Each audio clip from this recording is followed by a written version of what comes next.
هدانا لهذا وما كنا لنهتدي لولا أن هدانا الله وأشهد أن لا إله إلا الله وحده لا شريك له ونشهد أن سيدنا ونبينا ومولانا محمدا عبده ورسوله أما بعد فأعوذ بالله من الشيطان الرجيم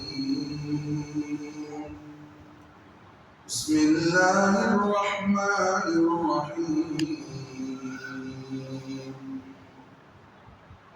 قل صدق الله فاتبعوا ملة إبراهيم حنيفا وما كان من المشركين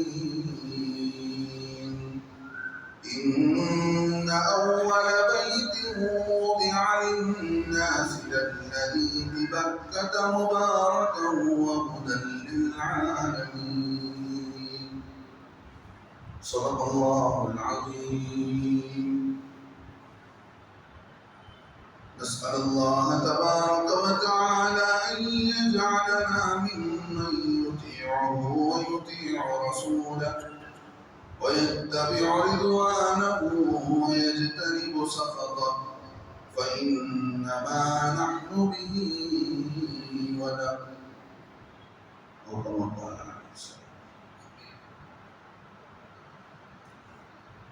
بزرگان دین، ملت اسلامیہ کے نوجوان ساتھیوں، اللہ تبارک و تعالی نے جس کامل شریعت اور مکمل دین کو ہمیں دیا ہے، یہ دین ایسا کامل و مکمل ہے کہ اس میں ذرا برابر بھی نہ کمی کرنے کی گنجائش ہے نہ زیادہ کرنے کی کوئی جگہ ہے۔ اللہ نے اس دین محمدی صلی اللہ علیہ وسلم کو ایسا مکمل بنایا ہے، اور اس دین کی الگ ہی شان ہے، الگ ہی پہچان ہے، اور اس پہچان اور اس شان کو اللہ تبارک و تعالی موقع بموقع الگ الگ انداز سے اس کو ظاہر فرماتے ہیں۔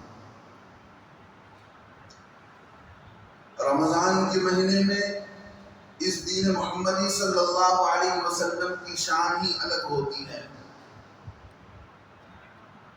دنیا والوں کی سمجھ میں کوئی بات آتی ہے یا نہ آتی ہے، اس کو سامنے رکھ کر نہیں سوچا جاتا، بلکہ اللہ کو راضی کرنے کے لیے ہر وہ کام کر لیا جاتا ہے جو اس مہینے میں کہا جاتا ہے، اور ان ساری چیزوں سے بچا جاتا ہے جن سے رمضان کے اعمال خراب ہو جاتے ہیں۔ اور عید الفطر کی اپنی الگ شان ہے، اور عید کے بعد سے حج کے مہینے شروع ہو جاتے ہیں۔ شوال کا مہینہ ہے، ذی القعدہ کا مہینہ ہے، ذی الحج کا مہینہ ہے، یعنی ان مہینوں سے پہلے حج کا احرام نہیں باندھا جائے گا۔ حج کے لیے سفر شروع کر سکتے ہیں، لیکن حج کا احرام جو باندھا جائے گا انہی مہینوں سے باندھا جائے گا۔ تو اس لیے یہ حج کے مہینے کہلاتے ہیں۔ اور حج اللہ کی وحدانیت اور اللہ کے بندے سے جو تعلق ہے، اس خاص تعلق اور اس عشق کا ایک مظہر ہے، جہاں بندہ اللہ کے پاس پہنچ کر دیوانہ وار اللہ کے سامنے اپنی حاضری کو پیش کرتا ہے، اپنے قیمتی سرمایہ مال و دولت کو لگا کر اللہ کے یہاں گڑ گڑاتا رہتا ہے کہ باری تعالیٰ میری عبادت قبول کر۔ اور کوئی چھوٹی سی ایسی حرکت ہو جاتی ہے جس سے وہ عمل خراب ہو جاتا ہے تو بندہ بنا سوچے سمجھے اللہ کے نام پر ایک دمبا ذبح کر دیتا ہے کہ میرے سے جو غلطی ہوئی ہے وہ غلطی ختم ہو جائے، اللہ اس خون کو قبول کر لے، اس قربانی کو قبول کر لے اور میرے حج کو مکمل بنا دے۔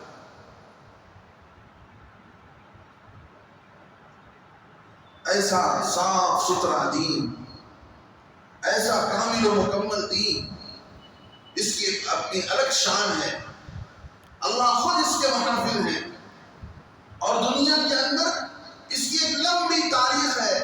اس کو اگر اس تاریخ کو پڑھنے والا پڑھ کر دیکھے تو اس کو سمجھ میں آ جائے گا، چاہے تاریخی اعتبار سے سمجھنے کی کوشش کرے تب بھی یہ چیز سمجھ میں آ جائے گی، اور اگر اسلام کو، اللہ کی وحدانیت کو اور اسلام کی سچائی کو بڑے بڑے عقلاء اور سائنسدان اپنی تحقیقات کی روشنی میں سمجھنے کی کوشش کرے، وہ بھی وہاں تک پہنچ سکتے ہیں، اور دنیا کے اندر جس جس لائن سے جو اپنا نالج رکھتے ہیں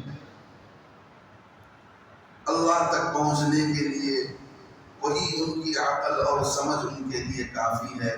وہ اس کائنات کے اندر غور و فکر کر کے، اس کائنات کے اندر پھیلی ہوئی خدا کی قدرتوں میں غور و فکر کر کے اللہ تک پہنچ سکتے ہیں۔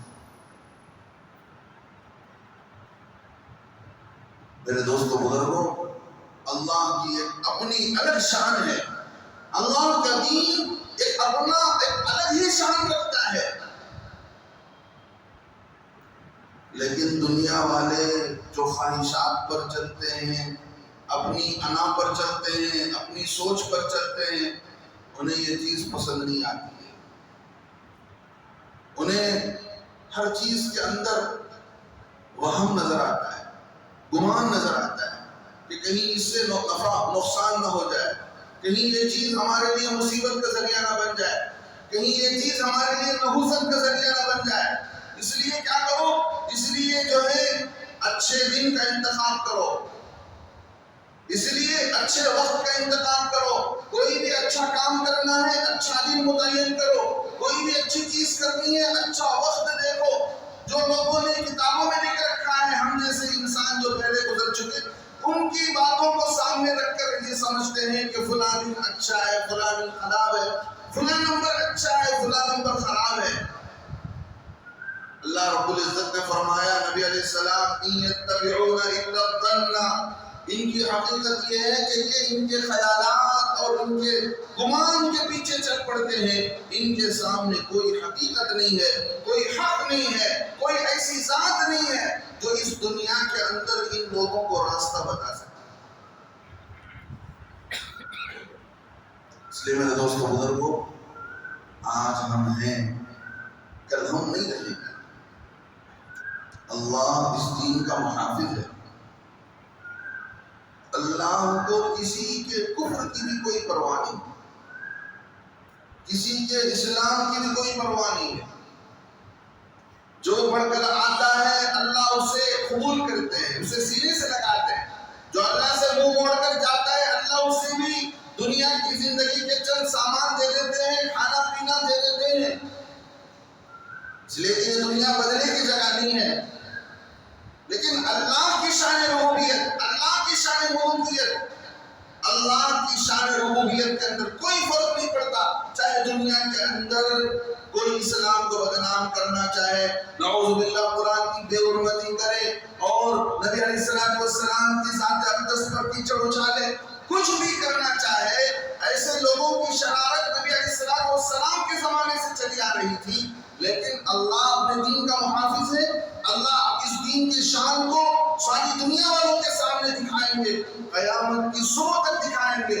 کچھ بھی آئے، کوئی بھی چلے جائے، اللہ کی ذات پر، اس کے نظام پر، اس کے سسٹم پر کسی کی ظلم کا اور کسی کی دھوکہ دھڑی کا اللہ کے نظام پر فرق نہیں پڑتا ہے۔ اس امت محمدیہ صلی اللہ علیہ وسلم کو یہ بتایا گیا کہ لوگ دیکھو، یہ دین، جس دین پر محمد رسول اللہ صلی اللہ علیہ وسلم کو اللہ نے بھیجا ہے، یہ دین پچھلے نبیوں کے دین سے ہٹا ہوا نہیں ہے، یہ سارے جڑے ہوئے ہیں، ان کا کنیکشن مضبوط ہے۔ بنیادی طور پر عقائد کے اعتبار سے اسلام کو لے کر، اللہ اور اس کے رسول کو لے کر، آخرت اور موت کے بعد کو لے کر، حضرت آدم علیہ السلام سے لے کر محمد رسول اللہ صلی اللہ علیہ وسلم تک وہی عقیدہ، وہی کانسیپٹ چلا آ رہا تھا، وہی سوچ چلی آ رہی تھی جو اس امت تک چلتی ہوئی آئی۔ ہاں، کچھ ایسا ہوا ہے کہ اللہ رب العزت نے کچھ نہ کچھ اس دین کے اندر احکامات کو بدلے۔ پہلے کچھ تھا تو اس کے اندر تھوڑی بہت تبدیلی آئی، پھر بعد کے نبی بھیجے گئے تو پھر ان کے ساتھ ان کی شریعت آئی تو اس کے اندر تھوڑی تبدیلی آئی۔ جو نبی آ کر چلے جاتے تو ان کے بعد لوگ اس دین کے اندر، اس طریقے کے اندر کچھ نہ کچھ ملاوٹ کر دیتے۔ حضرت عیسیٰ علیہ السلام کے بعد لوگ حج کیا کرتے تھے، تو حج کیسا تھا؟ جہاں توحید کا منبع و مرکز تھا، جہاں سے اللہ کی وحدانیت پھوٹتی ہے، توحید کا چشمہ جہاں سے نکلتا ہے کعبۃ اللہ، وہاں پر انہوں نے 360 بتوں کو لا کر رکھ دیا کہ اللہ تو ہے ہی، لیکن ایک سے کام ہونے والا نہیں ہے، ہمیں تو 360 چاہیے، بارش کے لیے ایک اور چاہیے، بیماری سے چھٹکارے کے لیے کوئی دوسرا چاہیے، ہمارے کام بنانے کے لیے کوئی تیسرا چاہیے، ہمارے بچوں کے دیکھ بھالی کے لیے کوئی خدا چاہیے، اور فلاں کے لیے چاہیے، فلاں کے لیے چاہیے، ان کا سوچ تھا۔ اب وہ کفریہ اعمال کے ساتھ حج کیا کرتے تھے، ملاوٹ، دین کے اندر ملاوٹ آتی چلی گئی، حتیٰ کہ لوگ دین سے اتنے ہٹ گئے کہ شرکیہ اعمال کو ہی دین سمجھ بیٹھے۔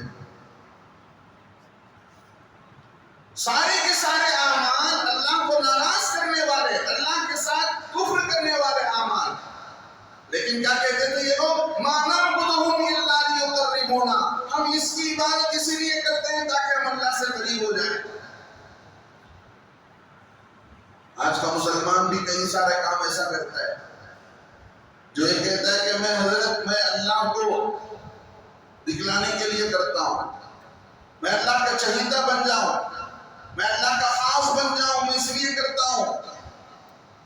لیکن پیارے، تجھے یہ بھی تو دیکھنا پڑے گا کہ تیرے پاس جو دین آ کر پہنچا ہے کیسے پہنچا ہے؟ کہیں تمہارے ابا امی نے تو نہیں لا کر دیا، کہیں تمہارے دادا کے ذریعے سے تو نہیں پہنچا۔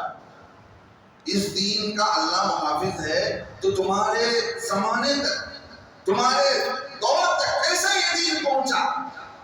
حضرت آدم علیہ السلام کے بعد سے آخری نبی محمد رسول اللہ صلی اللہ علیہ وسلم، ان کے بعد سے لے کر تقریباً 1400 سال کا زمانہ اللہ نے اس دین کی کیسی حفاظت کی۔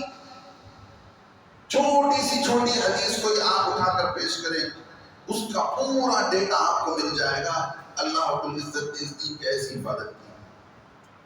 یہ حدیث ہے کہ نہیں ہے، حدیث کے اندر کوئی ملاوٹ ہوئی ہے، یہ حدیث کو لوگوں نے بنا لیا ہے، یہ حدیث ضعیف ہے کہ صحیح حدیث ہے، اس حدیث کو کتنے لوگوں نے روایت کی ہے، اس حدیث کو کتنی کتابوں کے اندر کیا کیا کہا گیا ہے، اس کے اندر کتنے راوی ہیں، ان لوگوں کی زندگی کیسی تھی، ان کے حالات کیسے تھے، ان کے عادات و اخلاق کیسے تھے،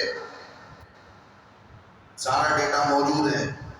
اللہ اس دین کا محافظ ہے۔ میں ایک بات سمجھانا یہ چاہ رہا ہوں کہ یہ حج کا مہینہ جس میں مکے کے کفار ایسے اعمال اپنے ساتھ حج کے اندر کفری اعمال انہوں نے کر رکھا تھا، سمجھتے تھے کہ ہم جو ہے بہت بڑا کام کریں، حاجیوں کی خدمت کیا کرتے تھے، بتوں کی عبادت کے ساتھ حج ہو رہا ہے، حج کے ساتھ حاجیوں کی عبادت، حاجیوں کو کھلانا، حاجیوں کو پانی پلانا۔ عرب کے قبائل کے اندر حاجیوں کی خدمت بٹی ہوئی تھی کہ فلاں یہ کام کرے گا، فلاں حاجیوں کے سواریوں کو دیکھ بھال کرے گا، فلاں آدمی حاجی لوگ جو آتے ہیں ان کے اونٹوں کو یہ پانی دے گا، یہ چارہ دے گا، اور اونٹ کی نگرانی یہ قبیلہ کرے گا۔ ایک دو آدمی نہیں، ایک ایک قبیلے کو ڈیوائڈ کر کے دے دیا گیا کہ یہ قبیلہ یہ کام کرے گا، یہ قبیلہ یہ خدمت کرے گا۔ اللہ فرماتے ہیں اجعلتم سقایۃ الحاج وعمارۃ المسجد الحرام، تم نے پیارے نبی محمد رسول اللہ صلی اللہ علیہ وسلم کے زمانے میں کعبۃ اللہ کی تعمیر کر دی، اللہ کے گھر کی عظمت تمہارے دل کے اندر ہے لیکن تمہارے پاس ایمان نہیں، اس کعبے کے اندر تم نے لا کر 360 بت بٹا دیے ہیں اور حاجیوں کو پانی پلا کر سمجھتے ہو کہ ہمارا اسلام مکمل ہو گیا، کفری اعمال کے ساتھ حج کر کے سمجھتے ہو کہ ہمارا حج قبول ہو گیا۔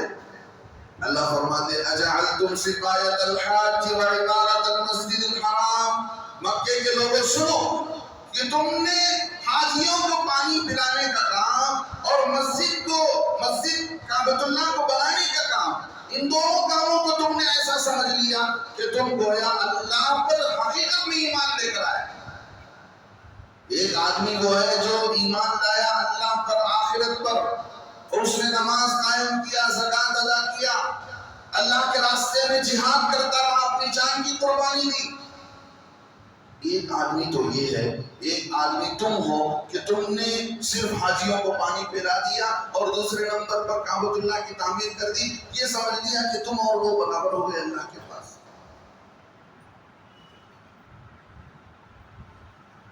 میرے دوستو بزرگو، اللہ ہمیں دین کی صحیح سمجھ نصیب فرمائے، مجھے بھی نصیب فرمائے، آپ کو بھی نصیب فرمائے۔ افسوس کی بات یہ ہے کہ ہم جس حال میں ہیں، جس سطح پر ہیں دین کی، اسی سطح کو ہم نے سب کچھ سمجھ لیا کہ ہمارے پاس ٹوٹلی اسلام ہے، ہمارے پاس ٹوٹلی دین ہے، ہمارے پاس ٹوٹلی نماز ہے، ہمارے گھر کے بچے اور بچیاں ٹوٹلی مسلمان ہیں۔ ہمارے اندر اپنے کو کھنگالنے کا، اپنے کو ریفریش کرنے کا جذبہ ہی ختم ہو گیا۔ جیسے میں نے کہا کہ انبیاء کے چلے جانے کے بعد لوگوں کی عبادتوں کے اندر ملاوٹ آ جایا کرتی ہے۔ بتاتا چلوں تو وقت مشکل کیوں پڑ جائے گا، کتنی ملاوٹ آ گئی۔ ایک بزرگ گزرے ہیں، رات میں انہوں نے دودھ پیا، رات بھر پیٹ کے اندر درد ہوتا رہا، تو صبح اٹھ کر وہ کہنے لگے کہ ایسا لگتا ہے کہ دودھ میرے پیٹ کو راس نہیں آیا، وہ ہاضمہ نہیں ہوا، اور دودھ کی پی لینے کی وجہ سے میرے پوری رات میری نیند متاثر رہی ہے۔ کتابوں میں عجیب واقعہ لکھا ہے۔ اللہ کے یہاں حاضری ہوتی ہے دنیا سے، ان کی زندگی ختم ہونے کے بعد اللہ کے دربار میں پوچھا جاتا ہے کہ بھئی کیا لے کر آئے؟ انہوں نے کہا کہ میں اللہ کو اپنا ایک رب مانتا تھا، اسی کو اپنا سب کچھ سمجھتا تھا۔ پوچھا گیا کہ فما لیلۃ اللبن، ارے اس دودھ والی رات کا تمہارے پاس کیا جواب ہے؟ جس دودھ کو پینے کے بعد تمہاری توجہ اللہ کے پاس ہونی چاہیے تھی اور تمہارا سوچ یہ ہونا چاہیے تھا کہ نفع نقصان کا مالک اللہ ہے، بیماری اور صحت کا مالک اللہ ہے، تمہاری زبان سے یہ بات آ گئی کہ دودھ پینے کے بعد میرے پیٹ کے اندر گرمی آ گئی، میرے پیٹ میں مروڑ آ گیا، یہ کیسی باتیں تم نے اپنی زبان سے نکالی ہیں؟ اگر تم ایک اللہ سے تمہارا صحیح رشتہ جڑا ہوا ہوتا تو تم کیوں کہتے کہ اللہ نے مجھے اس رات میں بیماری دے دی ہے، آج کی رات مجھے اللہ آزما رہا ہے۔ پوری رات تم تڑپتے رہے اور سمجھتے رہے کہ دودھ کی وجہ سے پورا نظام خراب ہوا، حالانکہ تمہارے پیٹ کے اندر جو بیماری لائی ہم نے لایا، ہمارے ذات پر تمہاری توجہ نہیں رہی۔ تو تم یوں کہتے ہو کہ میں نے تیرے پاس کامل توحید لے کر آیا ہوں، اللہ کا ایک بنا، اللہ کو ایک جان کر، ایک مان کر زندگی گزارنا، تو تمہارا توحید کہاں سے مکمل ہوا؟ میرے دوستو بزرگو، اللہ معاف فرمائے، ہماری زندگی کے اندر کئی ایسی چیزیں جو عقائد کی وجہ سے ہمارے یہاں بگڑی ہوئی ہیں۔ دعاؤں کا ماحول ہی نہیں ہے، نہ گھر سے جاتے ہوئے کوئی دعا پڑھتے ہیں، نہ بچوں کو پڑھایا جاتا ہے، نہ گھر میں داخل ہوتے وقت اللہ کی وحدانیت اور اللہ کے سے جوڑا جاتا ہے۔ ہماری زندگی بدل چکی ہے۔ حضرت حسن بصری رحمۃ اللہ علیہ جنہوں نے صحابہ کو دیکھا، صحابہ سے علم حاصل کیا، ان سے کسی نے پوچھا اس زمانے میں، پہلی صدی ہجری کی بات کہہ رہا ہوں، کسی نے پوچھا کہ اگر صحابہ ہمیں دیکھیں تو کیا کہیں گے؟ ہماری زندگی کو، ہماری سوچ شام کو، اور ہمارے طور طریقے کو، ہمارے نماز کو، ہمارے دین کو، ہماری زندگی کو دیکھیں گے تو کیا کہیں گے صحابہ؟ تو چونکہ انہوں نے صحابہ کو دیکھا ہوا تھا، انہوں نے کہا کہ اگر تمہیں صحابہ دیکھ لیتے تو تمہیں مسلمان بھی نہ سمجھتے۔ کیا مطلب؟ نبی کے اسٹوڈنٹ کو، نبی کے شاگردوں کو جو حال میں انہوں نے دیکھا تھا، وہ حال 50 سال کے بعد باقی نہیں رہا۔ اتنی کچھ تبدیلی آ گئی تو 50 سال کی تبدیلی پر اتنا انہوں نے کہا کہ اگر صحابہ تمہیں دیکھ لیتے تو تمہیں مسلمان بھی نہیں سمجھتے۔ میرے دوستو بزرگو، ہماری زندگی کو دیکھ لیتے، اذان ہوتی ہے ہم نماز کو نہیں آتے ہیں، مسجد سے ہمارا رشتہ کٹا ہوا، مسلمان آتا ہے جمعے کی نماز کے بعد پھر آنے کا سوچ کر ہی نہیں جانتا یہاں سے۔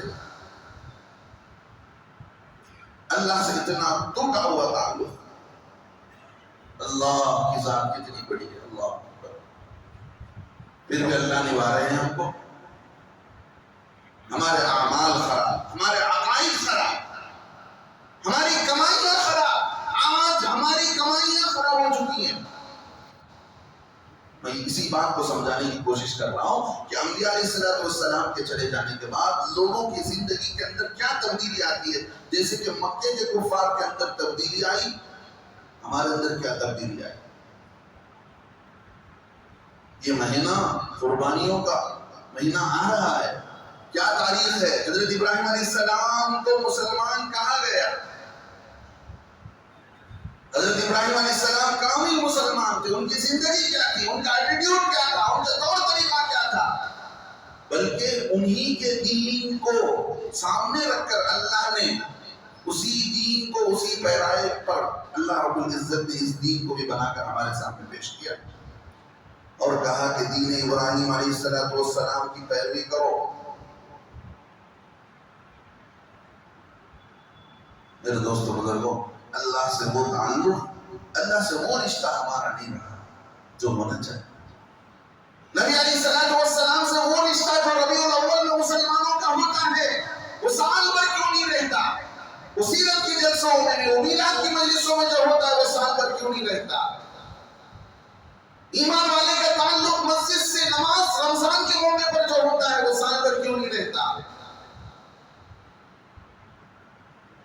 ابھی پوری دنیا، اللہ معاف فرمائے، پورا ہمارا معاشرہ IPL میں ڈوبا ہوا تھا، بٹ بن رہے پیسے۔ کل ایک صاحب کہنے لگے، مول صاحب ایک آدمی کو میں جانتا ہوں، اس کے 42 لاکھ روپے اسی IPL میں برباد ہوئے۔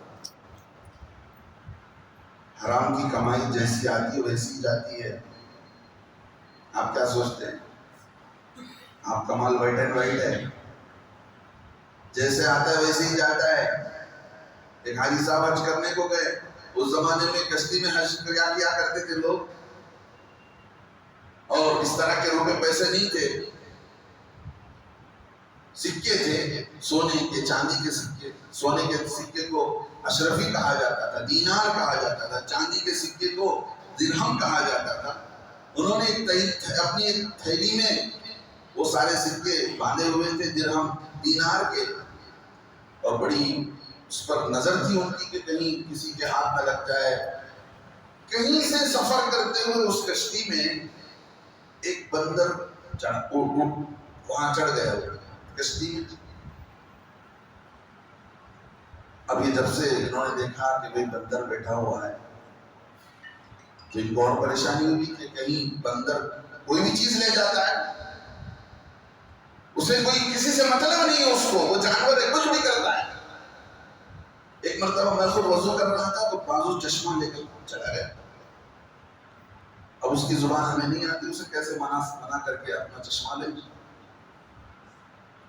تو کسی طریقے سے حاجی صاحب غافل رہے تو حاجی صاحب کے گود سے وہ سونے کی تھیلی جو تھی جس میں سونے کے سکے تھے، وہ تھیلی لے کر بندر اوپر چلا گیا۔ اور یہ چیخ پکار شروع کرنے لگے کہ بھئی میرے پیسے میرے پیسے میرے پیسے. اب حاجی صاحب کی آواز کون سنتا ہے؟ اب لوگ اسے ہانکنے لگے، ڈنڈا دکھانے لگے. وہ کسی کی سننے کے لیے تیار نہیں. وہ اوپر جہاز کے اوپر میں بیٹھا، اس نے اطمینان سے تھیلی کھولی، 1 دینار اٹھایا پانی میں ڈالا، دوسرا دینار اٹھایا حاجی صاحب کی گود میں ڈالا، پھر ایک اٹھایا ادھر ڈالا، پھر ایک اٹھایا ادھر ڈالا. یہی منظر چلتا رہا. جب پورا معاملہ ختم ہو گیا تو کسی نے حاجی صاحب سے پوچھا، حاجی صاحب آپ گاؤں کے اندر کیا کام کرتے ہیں؟ تمہارا کاروبار کتنا پیور ہے؟ تو ان سے انہوں نے کہا کہ میں دودھ کا کاروبار کرتا ہوں. تو پھر ان سے پوچھا کہ اچھا آپ دودھ کے اندر پانی ملاتے ہیں؟ پانی ملائے بغیر کیسے دودھ کا کاروبار؟ تو لوگوں نے کہا کوئی ٹینشن کی بات نہیں، پانی کے پیسے پانی کو چلے گئے، دودھ کے پیسے آپ کے پاس ہیں. آج ہماری کمائیوں کا یہی حال ہے. یہ نہیں دیکھا جاتا کہاں سے لیا جائے، کیسے لیا جائے. کوئی نہیں پوچھتا مسئلہ علماء سے. جدھر سے آئے ادھر سے لے کر رکھ لیے، جیسے آئے ادھر سے کھینچ کر رکھ لیا گیا. اب جیسے آتا ہے ویسے ہی چلا جاتا ہے. میرے دوستو بزرگوں، اللہ نے ہمیں زندگی دی ہے. اللہ رب العزت اس دین کا محافظ ہے. اللہ رب العزت آپ کا اور میرا محتاج نہیں ہے، میرے اور آپ کا محتاج نہیں. اس دنیا کے اندر 1500 سال کی تاریخ ہے اس دین کی. کروڑوں مسلمان پیدا ہوئے اور چلے گئے، لیکن ہماری اور آپ کی زندگی کو، میرے دوستوں بزرگوں، ہمارے سامنے بہت سارے چیلنجز ہیں، بہت سارے حالات ہیں. ان حالات سے گزرنے کے لیے ہمیں اس صبر کے ساتھ تکلیف پر اپنے آپ کو جمانے کے ساتھ ساتھ کامل مسلمان اور کامل مضبوط دین اپنی زندگی کے اندر داخل کرنا پڑے گا. دھوکہ دے کر لوگوں کو کمانا اور ادھر ادھر کے پیسے بٹور لینا، یہ زیادہ دن چلنے والا نہیں ہے. جیسے آتا ہے ویسے ہی چلا جاتا ہے. اللہ رب العزت، دیکھیے ایک بات بتاتا ہوں، اللہ رب العزت جب لینے کو آتے ہیں تو اللہ یہ نہیں دیکھتے کہ یہ کون سا کیپٹل آپ کا ہے، کون سا وڈی کا پیسہ، لون کا پیسہ، فلاں پیسہ آپ کے ساتھ ایڈ ہوا ہے. اللہ لینے پر آتے ہیں تو سب ملا کر لے لیتے ہیں. جو غلط طریقے سے کاروبار کرتے ہیں، غلط طریقے سے زندگی گزارتے ہیں، انہیں اپنا قرضہ چکانے کے لیے تیار رہنا چاہیے. میرے دوستو بزرگوں، حج کا مہینہ ہے. ہم اپنے زندگی کو بدلنے کی نیت کریں. تمنا بہت کچھ اپنے دل کے اندر ہے. کوئی مسلمان نہیں چاہتا کہ میں نماز چھوڑوں، کوئی نہیں چاہتا کہ میں اللہ کے نبی کا دشمن بنوں، نعوذ باللہ. ہر ایک چاہتا ہے کہ میں اللہ کے نبی کا عاشق بن جاؤں، اللہ کا چہیتا بن جاؤں، مسجد کا کھوٹا بن جاؤں، 5 وقتہ نمازی بن جاؤں. لیکن ایک شاعر کہتا ہے نبی کا، اگر کوئی بھی چیز صرف تمنا کرنے سے، دل کے اندر خواہش کرنے سے ملنے کی چیز ہوتی، لو کان العلم یدرک بالمنى لو کان الدین یدرک بالمنى، اگر دین یا علم دین اگر تمناؤں سے حاصل ہونے کی چیز ہوتی، ما کانت فی البریۃ جاہل، لوگوں اس مخلوق اس دنیا کے اندر کوئی جاہل نہیں بنتا. صرف تمنا کر لینے سے، آس کر لینے سے کوئی چیز حاصل نہیں ہوتی ہے. اس چیز کے لیے محنت ہوتی ہے، اس چیز کے لیے کوشش ہوتی ہے، اس چیز کے لیے ماحول بنایا جاتا ہے، سدھارا جاتا ہے.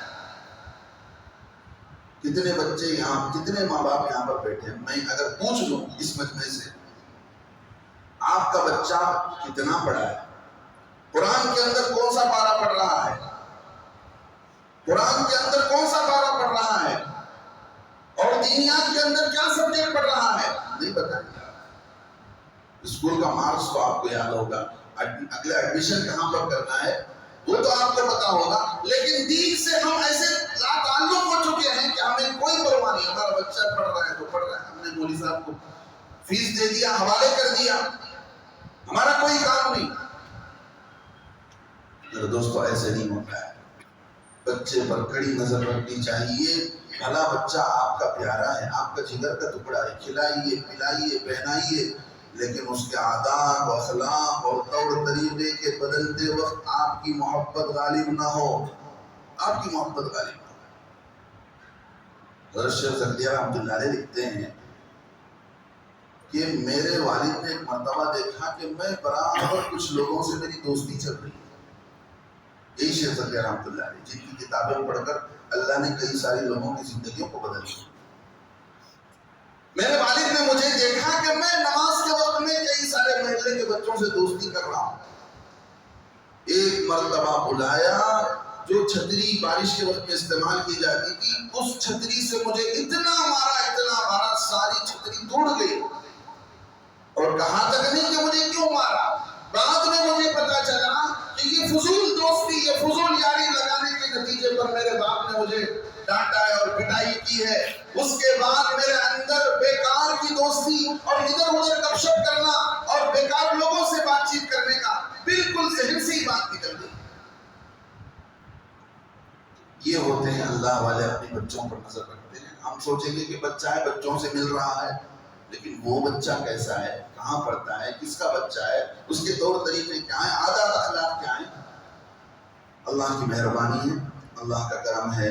بزرگوں دوستوں، ہماری مسجد کے اندر مکتب چلتا ہے.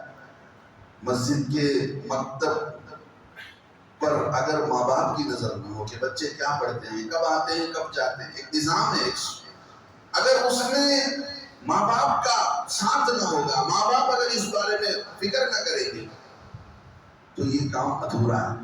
1000 بچے پڑھتے ہوں، استاد بھی پڑھاتے ہوں، مینجمنٹ بھی کام کر رہی ہو اور نگران استاد بھی کام کر رہے ہوں، سب کچھ ہو رہا ہو، لیکن بچوں پر ماں باپ کی نظر نہ ہو تو پھر اس کا خمیازہ بہت بھگتنا پڑتا ہے. اور جب بھی پیرنٹس میٹنگ رکھتے ہیں تو ہمارا نمبر آتا ہے، ہم یہ کہہ دیتے گھر والی کو بھیج دیتے کہ تم چلے جاؤ. ایسا لگتا ہے کہ صرف گھر والی کا بچہ ہے، ہمارا بچہ ہے، ہمیں بھی آنا پڑے گا اور ہمیں بھی یہاں بیٹھ کر سننا پڑے گا کہ کیسے بچوں کو کے ساتھ پڑھائی ہو رہی ہے اور کیا ہمیں کرنا چاہیے اور کیا ہم نہیں کر رہے ہیں. اللہ رب العزت ہمیں صحیح سمجھ کی توفیق نصیب فرمائے.